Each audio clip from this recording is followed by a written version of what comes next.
So the craziest thing is like the media, like, I mean, he talking about like they be hating him so bad because of his success as a player. I'm like, yo, like you happy about this? Like, what's you mad about? They couldn't wait for the breakdown. Oh, you know they waiting.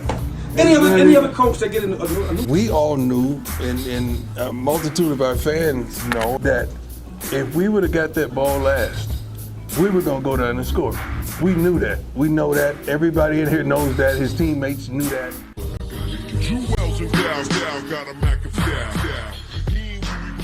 Welcome to the Dark Times channel. And before I go ahead and get started, make sure you guys go ahead and hit that like button for me. And if you're not new to the channel and you enjoy the content so far on this channel, make sure you go ahead and hit that subscribe button for me as well. And so here we go again, back with another one. Almost. Colorado almost had number 8 ranked USC. Had them on the ropes. And then the offensive coordinator messed it up. And so I'm going to have to put the tinfoil hat on for a little bit on this one. That offensive coordinator has got some explaining to do. Even the announcers were like, what the hell is this offensive coordinator doing? Under no circumstances do you run the ball in that situation. Any 10-year-old who plays Madden could tell you that. You got 4 minutes, 5 minutes left in the game, or however much time they had on the clock. You're working with 2 timeouts. You're down by 2 scores. Under no circumstances are you running the ball 3 and 4 times in a row. And then on top of that, they're not even a good running team. They haven't ran the ball well all year. And you're going to pick the last few minutes in the game to run the ball back to back to back and get nowhere? Nah, you got some explaining to do. And I guarantee you at this very moment, Deion Sanders is getting in that ass. And not the way he wants him to. Man, excuse me, I'm still hot. I haven't really calmed down from that game. And so I'm still hot. I know Deion Sanders is hot because those boys played their hearts out, especially in the second half. There needs to be an investigation. I think Deion needs to do some investigating because under no circumstances are you running the ball in that situation. I could see doing one surprise run, and then you see that it didn't work and it took about 40 seconds off the clock, but then you do it again and again. I think they ran the ball 4 straight times on that last Colorado drive. That's ridiculous because had they had enough time, I think Colorado would have had that game. I think the game would have went to overtime, and they would have had that game. The whole momentum switched up in the second half. Right after that interception, the whole momentum switched up. Deion started using some of those young freshmen, and all the momentum switched. Colorado had the momentum. USC was playing scared on both sides of the ball.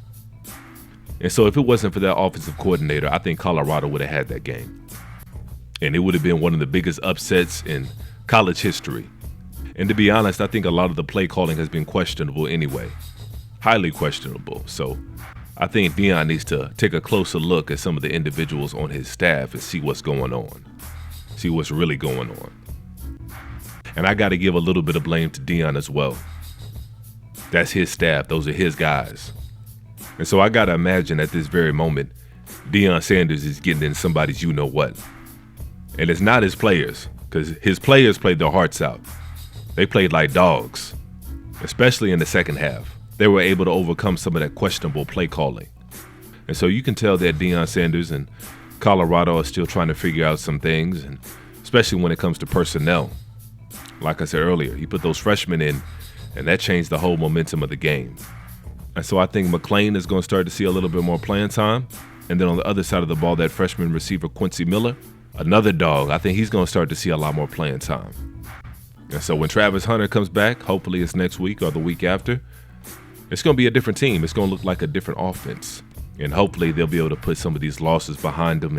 And they got no reason to hold their head down on this one.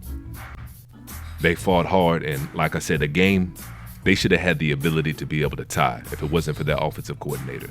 And I believe they would have won that game. But as it stands on the record book, they took an L. But overall, I think this is going to be a good win for Colorado and a good win for Deion because at the very least, he got to experiment with some new talent and he got to see what they could actually do in the game.